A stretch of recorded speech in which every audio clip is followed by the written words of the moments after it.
Hi friends, welcome back to my channel more than house wife. இன்னைக்கு இன்ட்ரெஸ்டிங்கான video தான் பார்க்க போறோம். என்னன்னா, வீடு டீப் கிளீனிங் பண்றதை பத்தி பார்க்க போறோம். வீடு டீப் கிளீனிங் சொல்லும் பொழுதே இறங்குற களத்துல அப்படின்னு சொல்லிட்டு வீடு ஃபுல்லா புரட்டி போட்டு வச்சிருப்போம். ஓகேங்களா? அந்த மாதிரி எல்லாம் பண்ணீங்கன்னாக்கா எனர்ஜி டொயின்னு போயிடும். அதனால நான் சொல்ற இந்த 5 டிப்ஸை வச்சு ஸ்டெப் பை ஸ்டெப்பா நீங்க செஞ்சுட்டு வந்தீங்கன்னா ரொம்ப ஈஸியாவே வந்து டீப் கிளீனிங் முடிச்சிடலாம். ஓகேவா? எனர்ஜியும் சேவ் ஆகும். என்னன்னு பார்ப்போமா? ஃபர்ஸ்ட் ஸ்டெப் என்னன்னா, ரூம் பை ரூமா ஃபாலோ பண்ணணும். ஒரு அடியா எல்லா ரூம்லயும் எடுத்து கலைச்சு போட்டுட்டு, இத ஃபர்ஸ்ட் செய்யறதா, அத ஃபர்ஸ்ட் செய்யறதா, இதை எங்க வைக்கிறது, அதை எங்க வைக்கிறது, நம்மளே வந்து கொஞ்ச நேரத்துல அந்த வீட்டுக்கு நடுவுல நின்னு அப்படியே சுத்தி பார்ப்போம். மொத்த பொருளும் நம்மள சுத்தி இருக்கும் பாருங்க. அப்படியே ஏதோ ஒரு ஸ்டோர் ரூமுக்குள்ள நம்ம வந்து நடுவுல நிக்கிற மாதிரி இருக்கும். எதை எங்க வைக்கிறது, எதை எடுத்து வெளியே போறது அப்படின்னு தெரியாம மண்டைய சொரிஞ்சுட்டு நிப்போம். இப்படிலாம் பண்ணீங்கன்னு வச்சுக்கோங்க, உங்களுக்கு சுத்தமா ஐடியாவே வராது. அப்பா கொஞ்ச நேரம் உக்காந்துலாம்டா, டயர்டா இருக்கு. வேலை ஸ்டார்ட் ஆகாததுக்கு முன்னாடியே உக்காந்துடலாம் டயர்டு அப்படின்னு சொல்லிட்டு உங்களுக்கே தோணும். சரிங்களா? அதனால அப்படியெல்லாம் பண்ணாம ஒரே ஒரு ரூமு, ஒரே ஒரு நாள் அத மட்டும் வந்து நீங்க ஃபோக்கஸ் பண்ணி கிளீன் பண்ண ஸ்டார்ட் பண்ணுங்க. இப்படி நீங்க பண்ணும்பொழுது சீக்கிரமா டயர்டும் ஆகாது. அதே மாதிரி எனர்ஜி லெவலும் வந்து சேவ் ஆகும். ஓகேவா? ஓகே. இப்போ ஒரே ஒரு ரூம் ஃபோக்கஸ் பண்ணியாச்சா? நெக்ஸ்ட் ஸ்டெப் என்ன பண்ணணும்னு சொல்லிட்டு சொல்றேன். செகண்ட் ஸ்டெப் என்னன்னு பார்த்தோம்னாக்கா, top to bottom cleaning rules. இப்போ டீப் கிளீனிங் சொல்லும் பொழுது, மேல சீலிங் வந்து கண்டிப்பா ஃபோக்கஸ் பண்ணி தான் ஆகணும் இல்லைங்களா? சீலிங்ல வந்து நெறைய ஒட்டடை இருக்கும். ஸோ, நீங்க கைக்கு எட்ற ஒரு சில இதுவ மட்டும் நீங்க ஃபர்ஸ்ட் கிளீன் பண்ணிட்டு, அதுக்கப்புறம் மேல பார்த்துக்கலாம் அப்படின்னு விட்டீங்கன்னா, திரும்ப அது வந்து டஸ்ட்டா தான் ஆகும். சரிங்களா? அதனால ஃபர்ஸ்ட் சீலிங் ஃபோக்கஸ் பண்ணுங்க. சீலிங் வந்து கிளீன் பண்ணுங்க.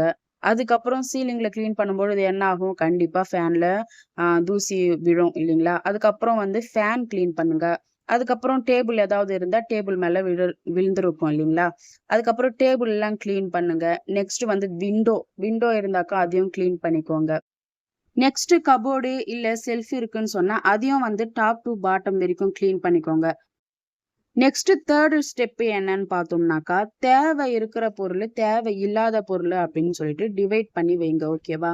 தேவையில்லாத ஐட்டம்ஸ்ன்னு சொல்லும் பொழுது, பக்கத்திலேயே வந்து நம்ம டஸ்ட்பின் வச்சுட்டு கையோட அதுல வந்து நம்ம போட்டுட்டு வந்தோம்னா, ஃப்ளோர் கிளீன் பண்ணும்பொழுது நம்மளுக்கு ஈஸியாவே இருக்கும். இப்போ தேவை இருக்கிற பொருள்லாம் வந்து ஒரு பக்கமா எடுத்து வச்சுட்டு, அத வாஷ் பண்றதோ, இல்ல துடைக்கிறதோ ஏதோ ஒண்ணு செஞ்சுட்டு, அது எல்லாத்தையும் வந்து ரீஅரேஞ்ச் பண்ணுங்க. அகைன் எந்தெந்த இடத்துல நம்ம வந்து அத வைக்கணுமோ, அது எல்லாமே வந்து வச்சுடுங்க. ஓகேங்களா? கிளீன் பண்ணி நல்லா நீட்டா, ப்ராப்பரா வந்து அரேஞ்ச் பண்ணி வச்சுடுங்க. தேவையில்லாத ஐட்டம்ஸ்னால தான் வந்து ஒரு ரூமே வந்து இடம் அடைச்சிடும். குப்பையா இருக்கிற மாதிரி இருக்கும். ஒரு ஸ்டோர் ரூம்க்குள்ள நுழைஞ்ச மாதிரி இருக்கும்.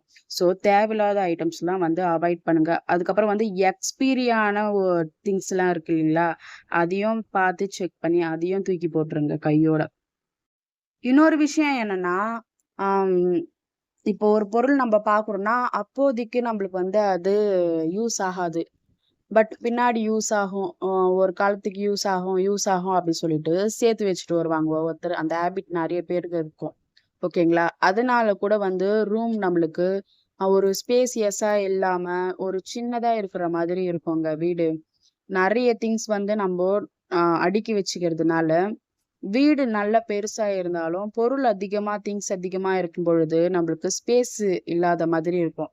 ஸோ, உங்களுக்கு என்னென்ன தேவையோ அந்த திங்ஸ் மட்டும் வச்சுக்கோங்க. மீதி எல்லாம் வந்து அவாய்ட் பண்ணிக்கோங்க. அப்படி பண்ணும்பொழுது வீடும் நல்லா வந்து ஸ்பேசியஸா இருக்கும். நல்லா நீட்டா பார்க்கறதுக்கு அ ஒரு லுக்கா நீட்டா இருக்கும். சரிங்களா? இது நெறைய பேர் பண்ற தப்பு.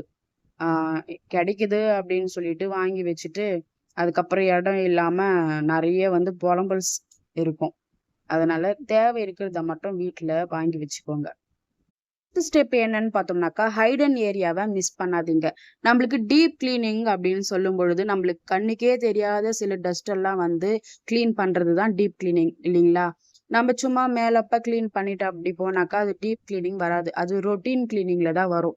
அதனால என்ன பண்ணுங்க, கண்ணுக்கே தெரியாத சில ஏரியாலாம் நம்ம வந்து கிளீன் பண்ணாம இருப்போம்ல, அதெல்லாம் தேடி தேடி கண்டிப்பா நம்ம கிளீன் பண்ணி தான் ஆகணும் இந்த டீப் கிளீனிங்ல.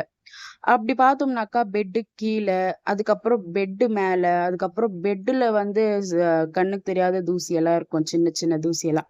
அதெல்லாம் எடுத்துட்டு போய் பெட்டு வெயில்ல போடுறதோ, அந்த மாதிரிலாம் பண்ணலாம். அதுக்கப்புறம் வந்து விண்டோல முக்கியமா நிறைய வந்து டஸ்ட் இருக்குங்க. கண்டிப்பா வந்து அதெல்லாம் வந்து ஒரு பிரஷ் பெயிண்ட் அடிக்கிறோம்ல, அந்த பிரஷ்ஷ வச்சுட்டு அதுலயும் நீங்க வந்து தட்டி தட்டி எடுக்கலாம். இது வந்து டீப் கிளீனிங் சொல்லும்பொழுது இதெல்லாம் இன்க்ளூட் ஆகும் கண்டிப்பா. சரிங்களா? அப்புறம் ஸ்விட்ச் பாக்ஸ் முக்கியமா, அதெல்லாம் வந்து நம்ப கை வச்சு வச்சு கரை படிஞ்சிருக்கும்.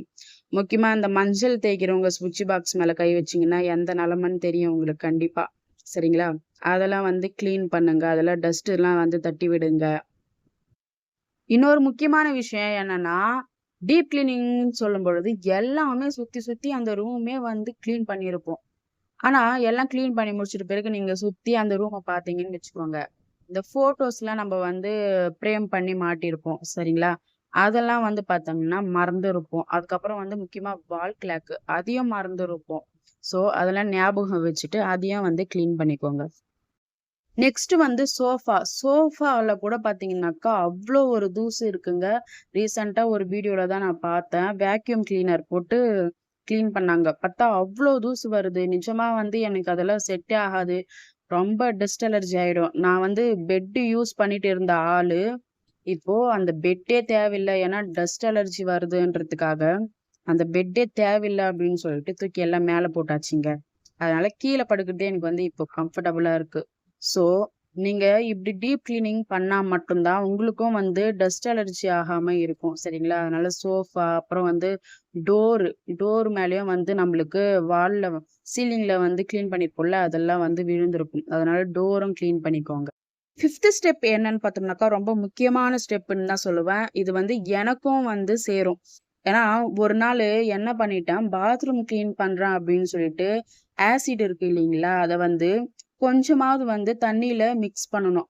ஆனா, நான் என்ன பண்ணிட்டேன், அப்படியே ராவாவே வந்து ஃபுல்லாவே பாத்ரூம் ஃபுல்லா ஊத்தி விட்டுட்டு, அது கொஞ்ச நேரம் ஊத்தி விட்டுட்டு வெளிய வரணுமா. அப்பதான் வந்து அது நல்லா வந்து ஊறிட்டு அந்த காட்டும் போகுமா அந்த ஸ்மெல்லும்.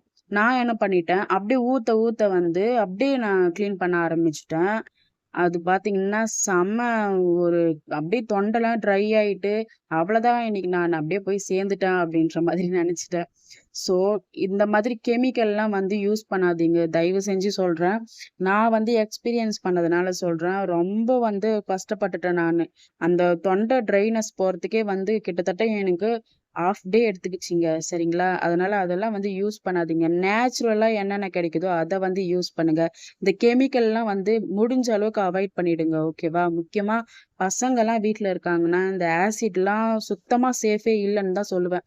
அதோட விட்டு நான் ஆசிட் யூஸ் பண்றது. அது எனக்கு தான் செட் ஆகலன்னு சொன்னா, என் ஹஸ்பண்டுக்குமே செட் ஆகல. சரிங்களா? ரொம்ப மூச்சு முட்டுற அளவுக்கு போயிடுச்சு. அதனால அது வந்து ஸ்கிப் பண்ணிக்கோங்க கண்டிப்பா. அதனால இப்ப வந்து நம்ப கிளீனிங் ப்ராசஸ்க்கு கெமிக்கல் பக்கம் போகாம, நேச்சுரல் கிளீனிங்கா பார்க்கலாமா? ஃபார் எக்ஸாம்பிள் இப்ப நீங்க வந்து கிளாஸ் எல்லாம் கிளீன் பண்ண போறீங்க அப்படின்னா, கண்ணாடி ஐட்டம்ஸ் சரிங்களா? விண்டோல கூட சில வீட்லலாம் வந்து கண்ணாடி இருக்கும். அதெல்லாம் வந்து கிளீன் பண்ண போறீங்கன்னா சொன்னா, வினிகர் பிளஸ் வாட்டர் இத மிக்ஸ் பண்ணாலே உங்களுக்கு வந்து ஒரு நல்ல கிளீனிங் லிக்விட் வந்து கிடைச்சிருங்க. சரிங்களா? அதிலயே வந்து நீங்க கிளீன் பண்ணிக்கலாம். நெக்ஸ்ட் வந்து சிங்க் எல்லாம் வந்து கிளீன் பண்ண போறீங்க அப்படின்னு சொல்லும்பொழுது, பேக்கிங் சோடா எல்லார் வீட்லயுமே நம்ம வந்து யூஸ் பண்ணுவோம். ஸோ, பேக்கிங் சோடாவும் பிளஸ் அது கூட வந்து ஹாட் வாட்டரும் வந்து நீங்க ஆ மிக்ஸ் பண்ணி நீங்க அதுல சிங்க்ல போட்டு விட்டீங்கன்னாக்கா, அடைப்பு ஏதாவது இருந்தா கூட எடுத்துருங்க. அடுத்து வந்து பார்த்தீங்கன்னாக்கா, ஃப்ளோர் கிளீனிங். ஃப்ளோர் கிளீனிங் சொல்லும்பொழுது ஹெவியான ஸ்மெல்லா இருக்கிற லிக்விட்லாம் போட்டு ஃப்ளோர் கிளீன் பண்ணுவீங்க சில வீட்லலாம். அது வந்து நல்லா இருக்கும். ஆனா, பட் அது சில பேருக்கு தலைவலி வரும். சரிங்களா? அதெல்லாம் ஓகே. அது உங்களுக்கு செட் ஆச்சுன்னா ஓகே. பட் பெரியவங்க இருக்காங்க, குழந்தைங்க இருக்காங்கன்னா, அதெல்லாம் அவாய்ட் பண்ணிட்டு, லெமன் லெமன் வந்து ஒரு நல்ல நிஜமாவே வந்து ஸ்மெல் ரிமூவருங்க. லெமன் யூஸ் பண்ணுங்க. இருக்கவே இருக்கு கல் உப்பு, அப்புறம் மஞ்சள் இதெல்லாம் போட்டு கூட நீங்க வந்து ஃப்ளோர் வந்து தொடச்சு விட்டுக்கலாம். மாப் போட்டுக்கலாம். சரிங்களா? அவ்வளதாங்க. நான் சொன்ன இந்த 5 டிப்ஸ வந்து ஃபாலோ பண்ணி, ஸ்டெப் பை ஸ்டெப்பா நீங்க வந்து டீப் கிளீனிங் பண்ண ஸ்டார்ட் பண்ணுங்க. ரொம்ப ஈஸியாவே வேல முடிஞ்சிரும். எங்க ஸ்டார்ட் பண்ணி எங்க முடிக்கிறது அப்டின்ற ஒரு கன்ஃப்யூஷன் இருக்கும் இல்லைங்களா எல்லாருக்குமே.